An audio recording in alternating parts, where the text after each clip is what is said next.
আসসালামু আলাইকুম। এনটিভির দর্শকদের স্বাগত জানাচ্ছি। আমি স্পেশাল করেসপন্ডেন্ট জাহিদুর রহমান। দর্শক, আজকে আমাদের অতিথি অভিনেতা শাহেদ শরীফ। ৫১ তো হলো, মানে অর্ধ শতাব্দী জীবন পেরিয়ে গেল অভিনেতার জীবনে, আর ক্যারিয়ারও প্রায় ৩০ ছুঁই ছুঁই। উপলব্ধি কি এই মুহূর্তের? ভালো, ভীষণ ভালো। উপলব্ধি তো ভালো হওয়ারই কথা। আপনি উপলব্ধি জানতে চাচ্ছেন, এটাই তো আমার জন্য অনেক বড় পাওয়া। আহ, আর এনটিভির ব্যাপারে যেটা একটু বলতে চাই, এনটিভি হচ্ছে আমার অনেক পছন্দের একটা চ্যানেল। এনটিভিতে আমার অনেক ভালো ভালো সিরিয়াল গিয়েছে এবং অনেক জনপ্রিয় সিরিয়াল। সেই এনটিভি যখন উপলব্ধি জানতে চায়, তখন সেই কথাগুলো আসলে মনে পড়ে স্মৃতির পাতায় যে ওই সময় এই সিরিয়ালগুলো চলেছে। ফেরদৌস হাসান রানার সিরিয়াল গিয়েছে, মোহন খানের সিরিয়াল গিয়েছে। সো অনেক ১ ঘন্টার পর্বও গিয়েছে এবং সবসময় এনটিভির পর্দাটা ছিল ঝকঝকে চকচকে এবং এনটিভি হৃদয়ের মধ্যে সবসময় এনটিভি আছে। আমার যে বয়সটা সেটা আপনার সমসাময়িক, কিন্তু আপনার সামনে দাঁড়িয়ে আমাকে বেশ বুড়ো বুড়ো লাগছে। ঈর্ষাও হচ্ছে আপনার জন্য। এটা আপনার বিনয়। আমার ধারণা যে আমার চেয়ে বেশি ইয়াং লাগছে আপনার। আসলে সত্যি। আচ্ছা, আপনি তো শুধু একটা অভিনেতাই নন, একটা অভিনেতা পরিবার, একটা আবহের মধ্যে বসবাস। জি। অভিনয় আসাটা কিভাবে হলো? মানে ছোটবেলায় ইচ্ছেটা কি ছিল? না, অভিনয় আমার ফ্যামিলিতে কেউই অভিনয়ের সঙ্গে যুক্ত ছিল না। আমি একমাত্র প্রথম শুরু করি এবং সেটা হয়ে গেছে আহ, আহ, একটা ঘটনার মধ্য দিয়ে। আহ, নাচের সোহেল রহমান উনি আমার ছবিগুলো বিভিন্ন জায়গায় দেওয়ার পর থেকে অফার আসতে শুরু করে। তারপরে আমিও কাজে নেমে যাই।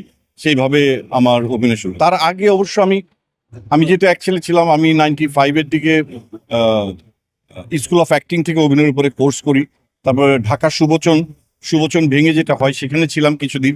তারপরে আবার পড়াশোনায় মনোযোগী হই। কিন্তু যখন আবার এই অফারটা পাই, তখন আমার মনে আছে একটু ট্রাই করে দেখি। আমার এখনো মনে আছে যে এখন যৌবন যার একটা নাটক ছিল, সেই নাটকে আমার প্রথম চরিত্র ছিল ৩ মাস্তানের ১ মাস্তান। তো আমি ওই নাটকে ওইটা দিয়ে আমার শুরু হয়। কিন্তু ২ দিন আমি মানে ট্রাইং যে কখন আমি ক্যামেরার সামনে যাব। তারপরে স্টার্ট করলাম, তারপরে ভাবলাম যে না, এটা আমার দ্বারা হবে না, কারণ মানে সেভাবে সুযোগ। তারপরে আমি যখন টিভিসিতে চান্স পাই, তখন আমাকে আর পিছন ফিরে দেখতে হয়নি। তারপরে একটা পর্যায়ে আপনার জীবনে অভিনেত্রী নাতাশা এলো। সেই সুবাদে আপনি অভিনেতা আবুল হায়াতের সুযোগ্য জামাই হলেন। বিপাশা হায়াত তো ঘিরে আত্মীয় হয়ে গেলেন। এই যে পরিবারের অভিনয়ের অভিনেতা অভিনেত্রী পরিবারের যে গণ্ডির মধ্যে আপনি, এইটা আপনাকে কতটা মাত্রা দিয়েছে বলে আপনি মনে করেন? না, আমি ভাগ্যবান এমন একটা আহ, গুণী পরিবারের সঙ্গে সম্পৃক্ত হতে পেরেছি। প্রত্যেকেই অনেক অসম্ভব গুণী। আহ, সেই তুলনায় আমি একটু কম গুণী। মানে সেই জায়গা থেকে আমি যখন তাদের সাথে মিশতে পারি, তাদের কাছ থেকে শেখার চেষ্টা করি, জানার চেষ্টা করি, আমি সেই জায়গা থেকে বলবো যে আমি ভাগ্যবান। বাবার মতো একজন লোক, আপনির মতো, তারপরে তকির ভাইয়ের মতো ওনাদের সংস্পর্শ পেয়েছি। আর সবচেয়ে ভাগ্যবান বলবো যে আমি একটি ভালো গুণী সহধর্মিণী পেয়েছি। সেই গুণগুলো একটু শুনি দু একটা। সেই গুণগুলো বলে শেষ করা যাবে না, এতটুকুই তো এনাফ যে আমি অনেক হ্যাপি, অনেক খুশি। এই এতদিনের দাম্পত্য জীবনে আমি কিন্তু খুব কম শুনেছি এই পর্যায়ে এসে মানুষ মানে এইভাবে বলে। মানে রহস্য কি? রহস্যের কিছু নাই। যেটা হচ্ছে বিশ্বাস, ভালোবাসা এবং একজন আরেকজনের প্রতি সম্মান। সেই জায়গাগুলো থেকে এই ভালোবাসা আসলে কমে না, বাড়ে। আপনি চিন্তা করে দেখেন, আপনার বাবা মা, আমার বাবা মা, আম, একটা সময় কিন্তু আসলে হাজবেন্ড ওয়াইফই একসঙ্গে থাকে, সন্তানরাও থাকে না। এবং আমার বাবা যখন বিছানায়, তার যদি ঠান্ডা লাগে, আমার মাই কিন্তু চাদরটা এগিয়ে দিয়েছে। তার যদি পানি খেতে ইচ্ছে করে, আমার মাই এনে দিয়েছে। তো ওই বউটাই থাকে পাশে, হ্যাঁ, বা হাজবেন্ডটাই থাকে পাশে।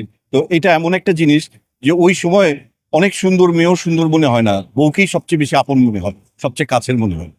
কিন্তু আমরা যে সমাজের মধ্যে দিয়ে যাচ্ছি, বিশেষ করে আপনি জানেন যে মিডিয়াতে প্রায় দিনই এরকম একটা খবর শুনতে হয়, দেশে হোক বিদেশে হোক, বিচ্ছেদের খবর। সেখানে যে বন্ধনটা অটুট রেখেছেন, মানে সেটার মানে একক কৃতিত্ব যদি বলি, আপনার কতটুকু আর নাতাশার কতটুকু? না, এই কৃতিত্বের কথা আসলে যেটা রেখেছি কতটুকু, এগুলা বিচার করা আসলে কতটা ঠিক হবে একতরফা, এটা আমি জানি না। তবে এতটুকু বলতে পারি যে কালকে বাঁচবো কিনা জানি না, যতদিন বাঁচবো সম্মানের সাথে বাঁচতে চাই। পরিবারটাই আসল, সংসারটাই আসল। হ্যাঁ, সবকিছুই থাকবে, বিজনেস, বন্ধু বান্ধব, সবকিছুই থাকবে, কিন্তু পরিবারটা আসল প্রায়োরিটির জায়গা হতে হবে। কিন্তু প্রেম কি তাই বলে উকি দেয় না জীবনে? আর সেই প্রেমগুলোকে আপনি কিভাবে মাটি চাপা দেন, কবর দিয়ে দেন? কি বলেন, প্রেম ছাড়া তো জীবন অসম্ভব। আমি খালি স্ত্রীর প্রেম বলছি না, না, না, না, না, ভক্তদের প্রেম। আমি বলছি আমাকে বলতে দেন। প্রেম ছাড়া জীবন অসম্ভব। প্রেমই তো বাঁচিয়ে রেখেছে। প্রেমের বিভিন্ন স্টেজ আছে। হ্যাঁ, আপনি শুধু আপনার 23 বছর বয়সে, 18 বছর বয়সের প্রেম চিন্তা করলে হবে না। এখন আপনার যে বয়স, আপনার প্রেম দেশের সঙ্গে, আপনার প্রেম মায়ের সঙ্গে, আপনার প্রেম বোনের সঙ্গে, আপনার প্রেম আপনার ঘরটার সঙ্গে, আপনার প্রেম একটা গাছের পাতার সঙ্গে, হ্যাঁ, একটা পশুর সঙ্গে। তো প্রেম তো সর্বত্র।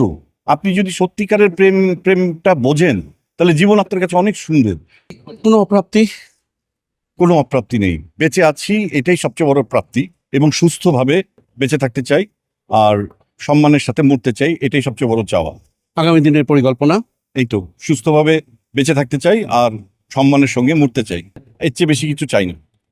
এনটিভির দর্শকদের জন্য কি বলবেন? এনটিভি নিষ্ঠার সঙ্গে, সততার সঙ্গে দীর্ঘদিন যাবৎ আমাদেরকে সার্ভিস দিয়ে যাচ্ছে, আমাদেরকে প্রোগ্রাম উপহার দিয়ে যাচ্ছে, আমাদেরকে বিভিন্ন সময় বিভিন্ন জিনিস সততা এবং নিষ্ঠার সঙ্গে প্রচার করে যাচ্ছে, এবং সামনের দিনেও করবে, এই কামনা এনটিভির কাছে সবসময়। এনটিভির কাছে আমাদের আশা, আমাদের চাহিদা, আমাদের কি বলবো, যে আমাদের অনেক বেশি চাহিদা এনটিভির কাছে। এনটিভি আমাদের কাছে একটা অনেক গুরুত্বপূর্ণ চ্যানেল, এবং এনটিভি আমাদের অন্তরে বাস করে। সো এনটিভি আমাদেরকে সবসময় এমন একটা সার্ভিস দেবে, এটাই এনটিভির কাছে চাওয়া। দর্শক, এতক্ষণ আমাদের সঙ্গে ছিলেন আপনাদের প্রিয় অভিনেতা শাহেদ শরীফ খান। নিশ্চয়ই আগামীতে নতুন কোনো অতিথি নিয়ে আবারও চেষ্টা করবো আপনাদের সামনে হাজির হতে। ততক্ষণ পর্যন্ত সবাই ভালো থাকবেন, সুস্থ থাকবেন, এনটিভির সঙ্গে থাকবেন। আল্লাহ হাফেজ।